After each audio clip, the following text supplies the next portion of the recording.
There are solutions to the current macro problem. In fact, we believe that we could be up for a very positive development in the market because the interest rate environment is forcing the hands of the problem sectors of the economy. We could actually see remedies, and then we have Silicon Valley on steroids, which hopefully will take care of growth. We offer solutions, but before we offer solutions, we have to define the problem. The problem is that there's too much debt in the market.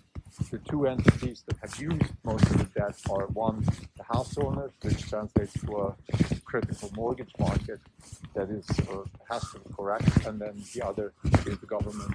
Again, too much debt, way too much debt there. It's very transparent. We have the debt, we have the deficit, and it clearly shows that this cannot go on like this. We believe that there is a solution. The solution is on both sides, of course, repricing and less waste and less spending. And then we have Silicon Valley hopefully bailing us out again with sort of 1992 scenario. This was pre-internet, just at the sort of dawn on the internet. And we had this massive surge in productivity driven by the internet. This time it's Gen AI, and also the decarbonization of the economy driven by computational engineering and faster iteration, faster disruption in the economy. This is not even on a podcast. It's October 3rd, 2023. This is Chris Telco. Since the last update, we are down 3%. The market is down 2.5%. For the year, we are up 111.4%. The market is up 10.2%. We're outperforming by 101.2%. So let's define the problem. The problem is we have too much debt, and the debt has been channeled into two entities. One is the house market, and the other is the government. Both of them have used the low interest rate environment. Both of them have natural incentives to indebt themselves. Both of them are in a situation where having had more debt in the past was a good thing, and of course now where we have the reversal, high interest rates, both of these two markets are in trouble. Let's talk about the housing market. The housing market is in trouble because you can't reprice the market now at once, because otherwise there will be a lot of unrealized losses on balance sheets, starting with households and then going all the way to the banks and the Fed itself that owns mortgage-backed securities. What's the remedy here? The remedy is a creeping correction of the market. So we believe that it's possible to correct this market. We believe that this market can be corrected like any other market. There's two factors that will correct the market. So one is supply. What I mean with that is, okay, let's define the actual problem. So we have a very large bid-ask spread, which is we have buyers that want to buy at 50 and sellers that want to sell at 100, roughly. I mean, I'm using these numbers just to give a sense. It's probably about 50% below, meaning the bids are roughly 50% below the ask. So if you have a house in your neighborhood that is listed for $2 million, you would find buyers at $1 million. Now, what's happening is, of course, the market, the seller's market, is somewhat constrained. If you're not a forced seller, if you don't have a gun on your chin, you're not going to sell because, again, you want 100, but you're only going to get 50. You don't want to sell. So we have a paralysis in the market. The same way, the other way around. You want to buy a house. Well, you want to pay 50. They're offering it for 100. You're not going to want to trade at this level. The way this breaks is that we have supply come onto the market at those prices somewhere. So meaning new supply comes, new producers. We're not necessarily banking on forced sellers. I'm going to explain in a short why. But what we think is new producers. Somewhere the market will break.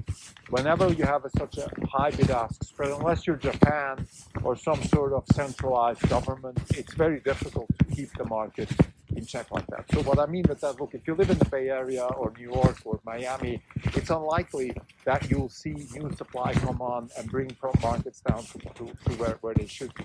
Uh, but you'll see it somewhere else. And then the arbitrage will kick in, for example, in Texas or in the outskirts of the Bay Area, the outskirts of Miami. People will move, gentrify, neighborhoods will become more interesting. We've seen that in places like New York, after Brooklyn, so on and so forth.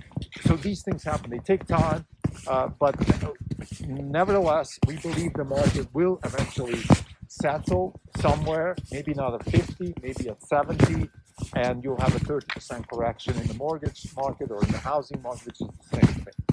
Now, in order to avoid a banking crisis, this is now very important, right? You can have a banking crisis, which is that when you price mortgage-backed securities mark to market, you can have a massive collapse of mortgages. And that should not happen because otherwise we'll have another Lehman crisis, we'll have another collapse of the market, and so forth. The Fed has instruments at its disposal to make a mitigated correction in the market. Namely, they can take over debt from banks at face value, and banks can put mortgages that are problematic to the Fed at face value. Now, this will not happen at once. This has to happen in a controlled manner. So we can't have moral hazard creeping in here like crazy. This is up to the Fed, up to the regulators to manage this process in a way that we end up with a somewhat regulated correction of the market. It's possible. It's not ideal by any means. As a libertarian, I am of course appalled to any kind of intervention like that. But that's the world we live in. That's the market we're exposed to, and this is how we think this can be solved. So we can have a correction of the housing market, a reduction of pricing towards more market prices, and we can avoid a banking crisis. On the government side, actually, the situation, in our opinion, is a little bit easier because here we have the government spending too much money, and the high interest rates will take care of it. That's actually very simple.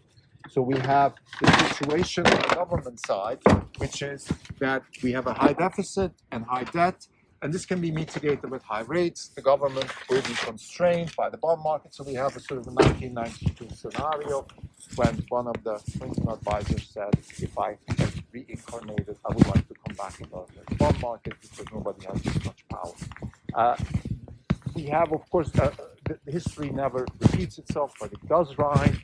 We could have a scenario here where the government stops entitlement spending and defense spending, reduces the deficit, and at the same time we have growth. We have growth in Silicon Valley. We have Silicon Valley on steroids. So there is an opportunity here for a recovery. Now, this is, of course, an optimistic scenario, and I don't want to paint any kind of wishful thinking or anything like that. Also, please do your own work. Don't take this as investment advice. We're just giving a scenario how this can be solved. We also have a solution for generally how to deal with the political economic situation in the US and how to reduce the power of the Fed. And by the way, when we talk about the Fed as being the problem, we don't necessarily mean that the people in the Fed are vicious or anything like that. But the Fed is an institution that is being hijacked by greed and therefore has this institutional almost force that is driving it towards wasteful spending. And that is, of course, the bad situation. We need to fix that. So we could have a scenario again. Lastly, I want to mention Silicon Valley as the growth engine. We have Gen AI as the sort of Internet 3.0. We also have decarbonization of the economy. We have computational engineering, which increases the speed of iteration for actually real-world applications, such as, for example, batteries and renewable energies.